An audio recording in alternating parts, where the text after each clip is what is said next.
to thank you all for attending our latest Vibe get together here. Vibe stands, of course, for very important business engagement. Do, of course, want to give special thanks to Starwood and the folks here at Stars and Stripes for allowing us to meet. Really appreciate this, the last minute change and such. I'll talk very briefly about OptiMystics, and of course we're going to hear from our esteemed guest speaker, Monte Vista City Manager, Gigi Dennis-Lounsbury. Thank you for being here. We really appreciate taking the time. And of course we're going to drop the door prizes and then mingle time. OptiMystics, of course, for the folks that organize and host the annual Cinco de Mayo celebration downtown. It's going to be Friday, May 5th this year. We're spearheading the creative and artistic bike rack project around town. We host the annual Beer Fest and Car Show in Chapman Park in the fall with the Full Boy Car Club. And this year we're working with SLB Fast Friends to co-host a Dragon on Dirt block party downtown. It'll be Saturday, June 3rd. You'll hear more about that in the coming weeks. We also work with, of course, with a lot of other local nonprofits and organizations around the valley, around Monte Vista here, including, of course, the Art Council, the Food Bank, the City, the Chamber, War Foundation, SLB Fast Friends, and the list goes on. Our aim, of course, is to help continue to move the town forward in a positive manner. We're also involved with the RERC Steering Committee, as well as watching for other grant programs and anything that we think can help aid the revitalization of our town here. Our slogan, connecting with people, creating community. There are, usually I have a couple of flyers, I'm out of them, I'll have some more later. Do make sure though that you get your name in the bucket for the drawing for the door prizes after our guest speaker here. Our intent with Vibe, of course, is to bring together business owners, managers, and potential business people in a semi-formal manner like this. And we have a guest speaker every month, and then we give you the opportunity to ask questions, and then network with your fellow business people.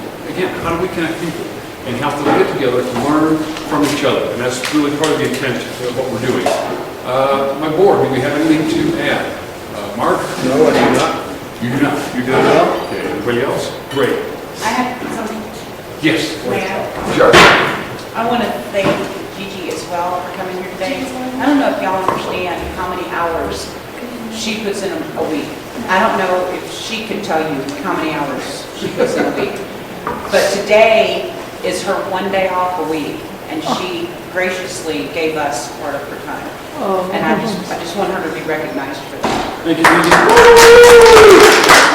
All right, without further ado, I'd like to present this month's special guest speaker, Monte Vista City Manager, Gigi Dennis. Thank you, Gigi. Thank you. Look closer. You guys all look so far away.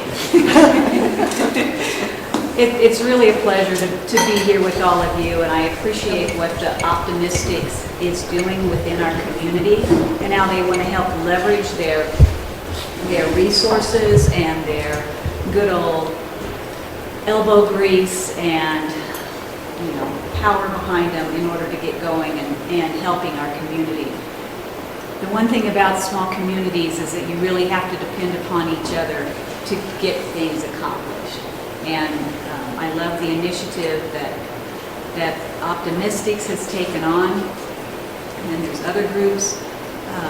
We'll touch on the murals. That was a kind of a one lady, one band that took that on. And so we all just take little pieces. We can all make even more great community than what Monte Vista is. I started with the city just a little over a year ago. So I thought I'd just kind of give you a recap of what took place in 2022, because we really have made great strides. And some of the things that have taken place this past year, it's going to take a little time to cultivate, but they're already in the works. And so I think we'll begin to kind of just see this rolling snowball get better, get prettier, get more things done. Probably the biggest success story from Monte Vista this year is what has happened out at Sky High. We had the ribbon cutting in February. We just barely have finished up all of the construction right before Christmas with the added outdoor big picnic pavilion. So now we'll be needing to work on getting some picnic tables out there for it.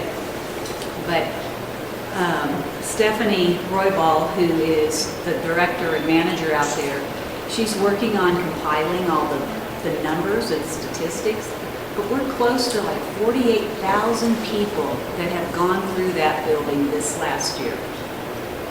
And that 48,000 is relevant because we want to have another franchised hotel in Monte Vista. And so with keeping actual hard data after every event of how many people are there, and they sometimes go outside and they count the out-of-state, or if we can tell, out of Colorado, out of Rio Grande, San Luis Valley counties, we count the license plates in. So we can anticipate, would someone potentially be spending the night here, or are they, going to be able to just come in and go home? We've had close to 200 events out there since February, and we already have 100 booked into 2023. So it's really been a big success story, and I applaud those that got this all started and the fundraising before it happened. I got to come in and help plan the ribbon cutting, so I've had the fun part. The response has been greater than we thought. We've got 4 full-time FTEs or full-time equivalent employees out there, and we've got a couple on contract. Because when you hold multiple events, or one event tonight and one tomorrow, you've got to be able to quickly turn those rooms over, which takes the time of setting up the tables, unfolding the chairs, making sure it's vacuumed, and all those little things that make it a nice place to be.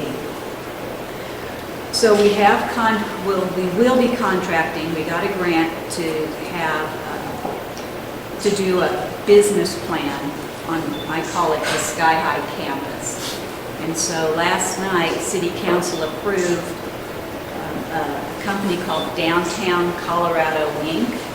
And so they'll be coming in to do a business plan on Sky High and what we can potentially turn that campus into. And then that timing has worked out very well with a congressional earmark that we got. And you all understand what a congressional earmark is? Yes, no, maybe? Okay, some no's. So an earmark is something that Congress just writes into the budget. So through the Department of Homeland Security, we were able to secure $850,000, and that will be for the purchase of a generator, 4 portable showers, and I can't remember if it's 15 or 18 RV spaces. And then we can designate Sky High as an official emergency center or a warming center should another tragedy arise within the San Luis Valley. We've said that we will do that for the whole valley. So that building's 54,000 square feet. It has lots of restrooms. It'd be the perfect place if someone had to go lay a sleeping bag on the floor for a couple of nights while things got worked out. We've hired a new recreation director. This gentleman, his name's Durbin Taylor. He came from Adams State. I'm really excited about him.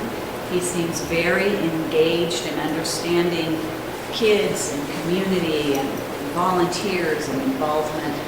And maybe a highlight is he's used to working on a shoestring budget, so he fits right in. That's where that works great. But we were very encouraged that the kids' basketball after-school program is getting ready to start. He had 60 parents show up on Tuesday night, and that's a big improvement from what we've had in the past. So that new energy going in and creating some other recreational activities that'll keep our kids motivated and busy and learning new skills. At this age, they should be enjoying the sport. They should be playing. They should understand and learn the skill sets instead of worrying about the competitive edge as far as recreation goes. We've opened up Sky High now on Mondays and Wednesdays from 8 a.m. till 10 a.m. and then 5 p.m. to 7 p.m. for people that want to walk. So you can take laps around the event center and get your steps in and stay warm and or not walk out there like a snowman all bundled up. So if you know of anybody that wants to partake, please go out there. And then the city kind of had a bump in the road over the basketball courts that were purchased. And what was purchased in the previous administration was 2 beautiful NCAA basketball courts. And these things are big and clunky and super heavy, and we just don't have the manpower to put them together. This last was after the fair, so late August this year, we finally got out both courts to put them together. They were all numbered, because they have to be numbered because of the lines that are already drawn on them. 1 8-foot slab, they're 4-foot by 8-foot slabs, is 180 pounds. So Martha and I couldn't go out there and go help them. Yeah, sure, we'll sling these things around. And we have an aging public works department. And public works, that's really not what their job is supposed to be. But the whole idea behind this was to get volunteers to go out and put this together. Well, slugging around 180 pounds for just one huge basketball court takes a lot of work and effort. And the manufacturer said it would take 10 to 12 people, 8 to 10 hours to put together just one court. And so to set them up and take them down on any sort of a regular basis was just not economically feasible for the city. I'm just afraid that those volunteers that we were going to depend upon would get tired of it real fast.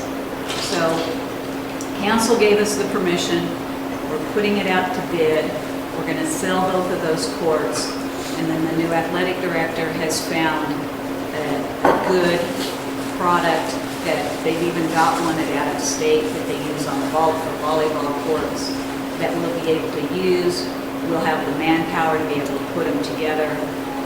With enough of us together, we can actually pull it, rearrange it. And so it's going to be, it will help utilize what that whole plan was with basketball, volleyball, possibly the pickleball, so that we can figure out how to squeeze those activities in with this as well.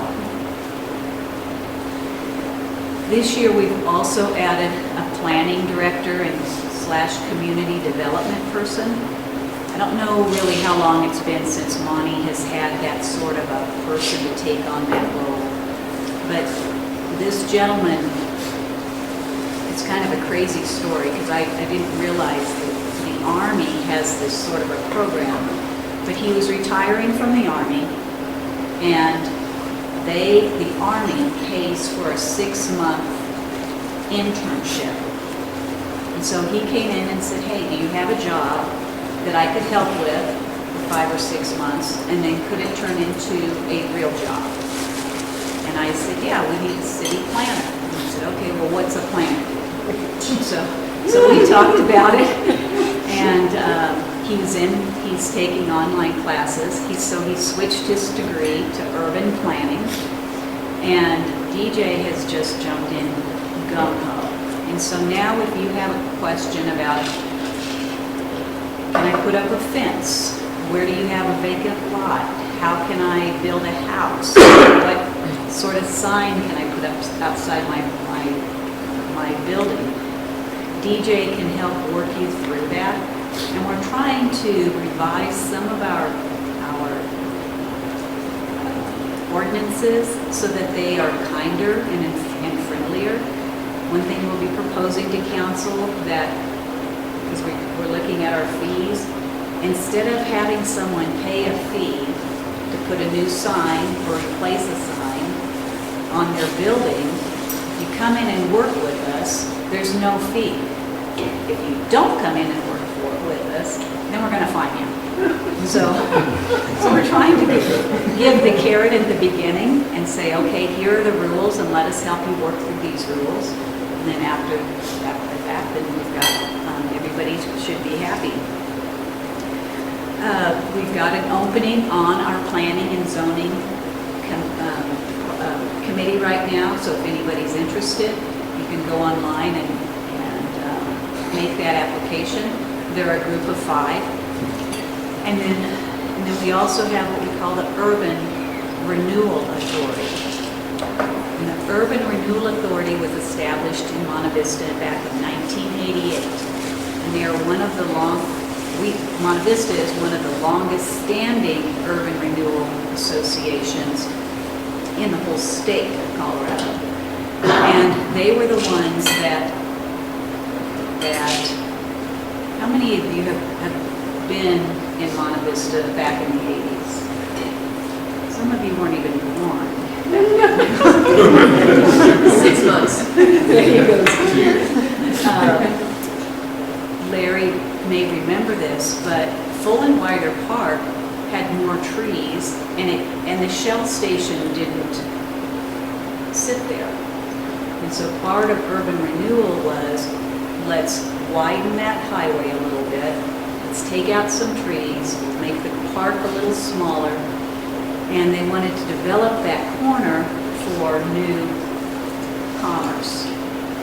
I don't think at that time the city envisioned a gas station there. I don't know that that was their full intent, but we've got a good gas station. And so urban renewal authorities have access to what they call tax increment financing. And so it's just a different funding source that communities can utilize outside of just general funds. So we're trying to get urban renewal up and running again. They were doing great, and then COVID kind of put the skids on what they were working on. They had identified about 130 or so homes in Monte Vista that we would consider were blight or had been abandoned and vacated. And so they had purchased, they would go in and call and say, hey, Susie, are you willing to sell this? Buy it, get the funding. Part of the funding that came through with it was to do any asbestos abatement, and then they were tearing it down. So they were able to get that completed on 6 properties. Those properties now, 1 has been sold. 3 of them still have to be, they can be sold, but they have to be sold and utilized with deed restrictions for affordable housing. And then we can sell the other 2 for whatever we want, or some other use for it. So we're hoping that we can get another grant and maybe pick that part of the process up. One of the gentlemen from the Division of Housing is actually on our Urban Renewal Authority, which is a huge benefit as far as his knowledge and what programs we should potentially look at. And so there's a grant right now that you can land bank, the community can land bank. And so some of that discussion is leading into, do we go and try and buy 15 acres, maybe, for some other organization then to come in and put affordable housing on it. You know, the one thing, Monte Vista was part of the San Luis Valley Housing Study, and then we've just got another grant to continue and do a deeper dive into this, because we really don't have a lot of apartments for families when they come in. We don't have very many options for duplexes, and right now there is an organization that's building self-help houses down on the far southeast of Monte Vista, and their plan is in the next 5 to 8 years we'll build out 54 homes, but they have some income restrictions, and this program that we're looking looking at opens the window much larger and broader so that if you were, and all the income levels go all over the place, and it depends upon if you have children and if you're single and blah, blah, blah. But anyway, we're trying to make it easier and more affordable to be able to find and get a home here in Monte Vista. I'm so sorry, I gotta go to the bathroom, I'm sorry to miss this. You are just fine. Thank you. You're welcome. You just go right ahead and I'll catch you back. You know, Kids Connection is another little jewel we are very fortunate to have with their after-school programs. Right now, they've got enrolled 124 kids. Wow. And then in just their after-school program, we've got 89. And so that is ran with 2 full-time employees and 5 part-time employees. And so they're doing a lot of social interaction with these kids. They're trying to help make sure that they get their homework done before they go home to mom and dad. And they are trying to engage them more as a family impact. And Anika Velasquez, who runs that program, is just doing an awesome job. The program itself is state licensed, and there's all kinds of hoops to jump through for being state licensed. So we're very proud that we can offer that sort of a first-class facility for our children. They were successful this last year in getting some additional Chromebooks and laptops through AT&T. And then AT&T said, we like what you're doing, apply for another grant. And so they were able to get a 3D printer that they're teaching the kids how to use, and other equipment type furnishings for their equipment, laptop and things. So we're just real excited about that. The plus side is that revenues are up in Monte Vista, and our main revenue source is through sales tax. And so thank you for supporting our local businesses. But then also something happened a couple of years ago, and it was called the Wayfair tax. Are you familiar with the Wayfair tax? The Wayfair tax came in, if you're familiar with the online company Wayfair, and they sued because they didn't want to collect the tax. They wanted to collect the tax of where they're located, where Wayfair was located. And they lost.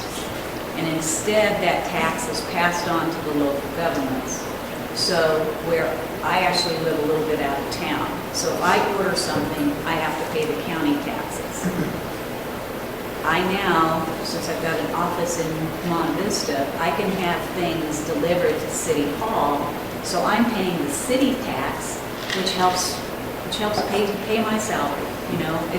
So that, with you all doing any online shopping, that's actually been to the benefit of our tax base.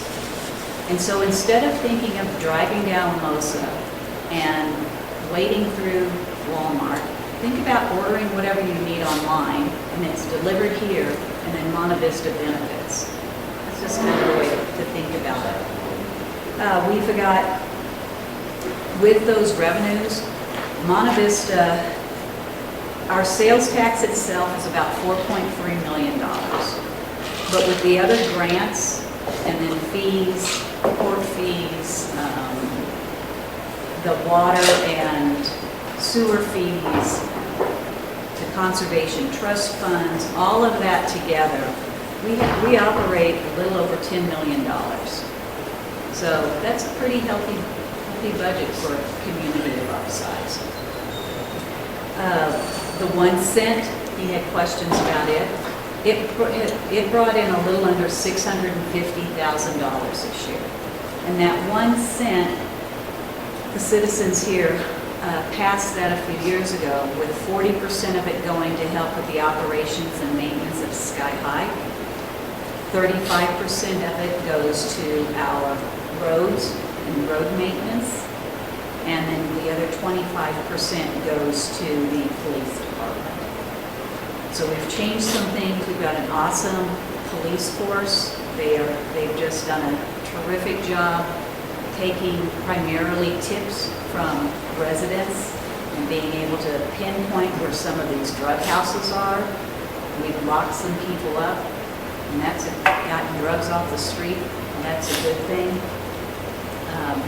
With the 1 cent, we looked at, instead of, what the city primarily had done in the past is we'd buy an occasional new police vehicle, but most of them came from other police departments that already had 100,000 miles on them, but they'd sell them to us at a very reasonable price, and so we'd take them and put the city sticker on it and finish running the wheels off.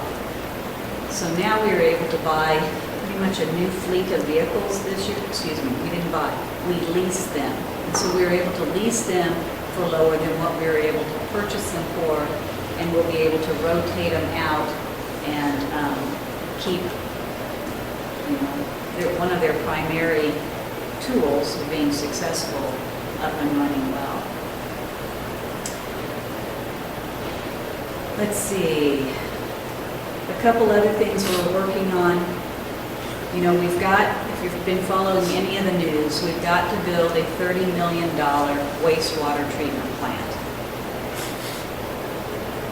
CDPHE, which is the Colorado Department of Public Health and Environment, along with the EPA, is saying no more lagoon systems. And our lagoons are just out there a little bit north of Home Lake. So, this is interesting, although we were working with CDPHE, they still fine the city for being out of compliance, for a permit not being in compliance. So we've got to pay $80,000. They said that if we did an environmental program that would be of benefit to the community, but not to the city, we couldn't have direct support on it, they would pre-approve a program that we could put $80,000 into. So sorry. And so what they wanted us to do was to pick 5 or 6 random homeowners in Monte Vista and put solar on their rooftop. Well, then that would only help 5 or 6 homes or families. And how do we pick? And I dug my feet in the ground and I said, no, absolutely not. I said, I would rather go to city council and say, we will pay that, we'll just give you a check, versus picking 5 families at random that it will only help that family. So instead, we said, how about if we do a solar project at the Tri-County Senior Citizen Center? There you have 32 units. They're a nonprofit. They're people already on limited income. And so overall, that is a better sell for the community, that we're helping some folks that need that sort of help. Well, now we've kind of gotten to a little snafu because Tri-County Seniors has merged with South Central Seniors in Alamosa. So we've got a different board of directors. And I think it'll get done. It's just extra steps that we're having to go through in order to make this work. So we're still working on it. American Rescue Funding. The city received a little over $1 million. We have a little over 900,000 left of that. Council, we've had a couple of work sessions with council throwing out some ideas on where we could put that money. Because this is one-time funding.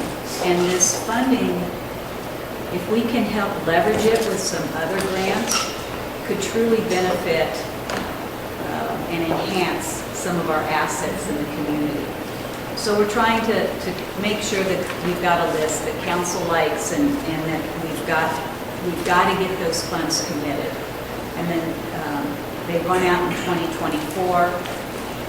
We need to get as much going in 2024 as we can, and then if not, as long as these funds are allocated for a specific project, we can go on into 2026. So one of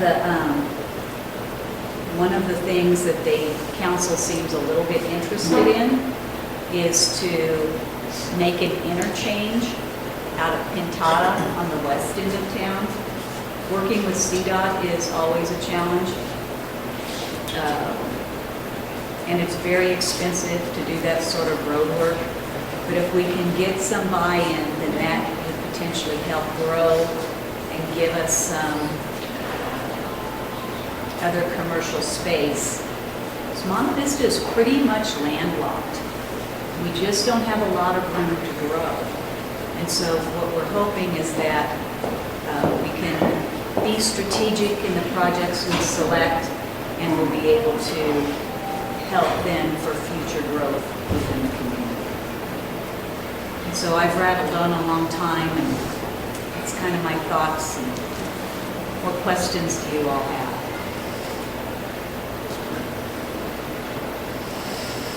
Easy peasy.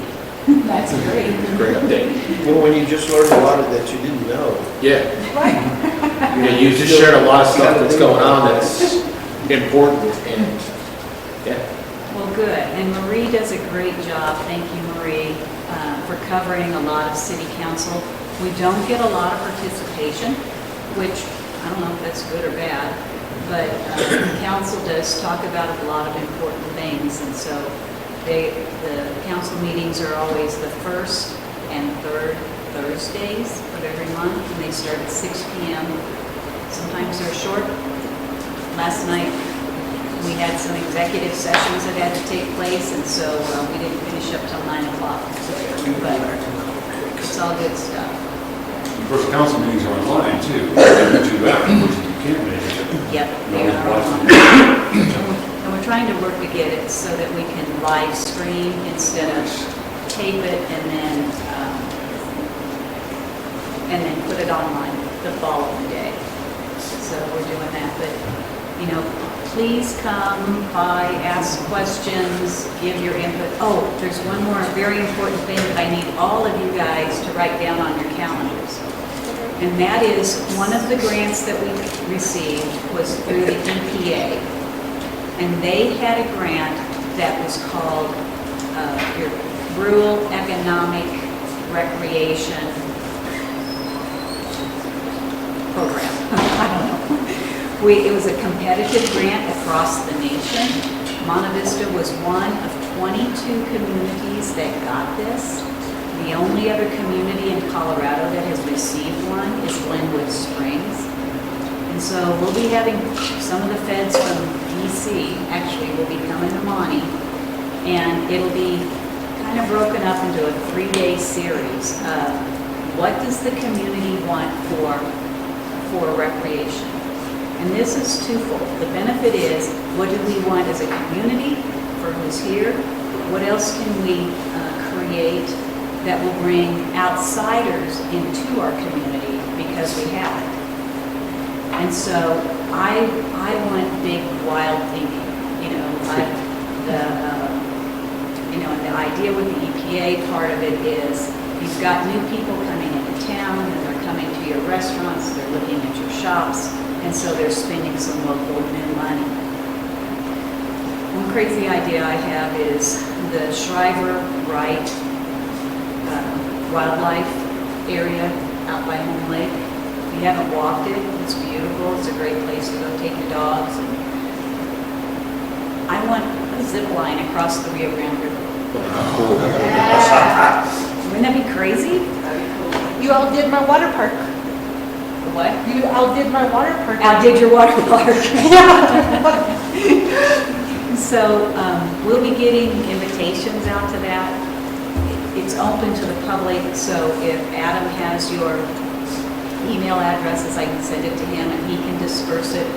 I hope we have 100 people from the community show up for this and give their input and see what we can come up with and dream big. And And so the EPA side, they'll wrap it up and say, okay, here's your pretty ideas in a plan. And then it'll be up to us to go out and figure out how do we fund it, how do we raise the dollars in order to make some of these things come true. I missed what day that is. So if you look at your calendar for me, it's like the 23rd, 4th, and 5th of February. It'll be Thursday night. We'll do a driving tour with them on that Thursday. Yes, 23, 24, 25. Okay, 23, 24, 25. We'll do a driving tour, show them some of our parks, the wildlife area down south, what we've got out by Home Lake. The meetings will be held at Sky High, and talk about, what we're dreaming about, what we want to see. And then there will be a reception that evening. The following Friday, it's pretty much all day, 8 to 5. But if you can only come in and spend 2 hours, come spend 2 hours. And then Saturday morning from 8:30 to 10:30 is what we're looking at. It's kind of the final, okay, these were the top 4, 5, 6, 10 projects Monte Vista is considering, would like to take on according to what their citizens say. And then we'll wrap up and see how we can organize it and get moving on it. It's exciting. I do have a question about the showers being put into the Sky High. Are those going to be emergency only, or will they be available to, we have a well, and we constantly have issues where we don't have access to water. And so when that was going on last year, I'd actually go to like the state park and fill up water jugs. But then to shower, I'd have to go to the rec center in Alamosa, and the hours were really tricky for me. So it would be awesome if there was a place here that I could just like go and shower. Right. And so, those would be details we've got to figure out, because obviously, if there's an emergency in January, we've got to be able to have running water. And so we're going to have to make sure that the system is designed so that it doesn't freeze up, or that we have to just drain it and leave it sit empty. But in my vision, as far as it goes, will be able to be used, access community-wise. I hadn't thought about kind of a one-on-one situation, so I'm glad you brought that up. But if we brought in, if there was a bike race, a giant bike race going through the valley, and a lot of those folks camp out, or they stay in their local hotels. Some of them will, throw out a sleeping bag and would stay at Sky High. And so if we had showers for special events, then it could be used year-round, not just for emergencies. Yeah, you guys could have a music festival or something. Yeah. If we would have had those portable showers already installed, when the carnival was here, they would have used it. And the circus people, when they came to town, because some of them have RVs, but some of the RVs don't necessarily have showers and water. Yeah. And so I guess it was more like a camper. But so I think that will also enhance that Sky High campus for other uses and attractions. Do you think that local hotels would charge a small fee for people to take showers? I know that I used to live in Salida, and that was a big thing, is they would just charge like $20, $30 for someone to take a shower and then leave. You don't stay the night. Right. I would hope so. I hope it wouldn't be that expensive. That's just what I'm saying, because Salida has that big bike race every year. So we could And it is Salida. It is Salida. Yes. Sandhill does or did offer that service. Now, it's under management now, we all know that, but, so I don't know if they're still offering it, but at one time they were offering this, you could use a room per shower. Oh, cool. And it was, I don't know how much it was, but it was very reasonable. Yeah, it was very small. Yeah. Yeah, and, yeah, you just go in, take a shower, and then you're out. The old Sky had showers, I think. So there are a couple of showers in both the male and female Just not side. enough. Yeah. Because I know 5, 6 years ago, the entire south ballpark was covered with tents and bicycles. I mean, you could barely walk through there. Is that And right? I don't remember how many showers there were in the old building, but I was thinking 6 or 10. Mhm. You know, I haven't been in the new building's restroom, so I didn't know there wasn't. Still a better building, even with that. I don't know, I miss the swimming pool. Yeah, but that's been gone for so long. It was only around till I was like 10. All right. Well, thank you all for coming in and helping to support OptiMystics.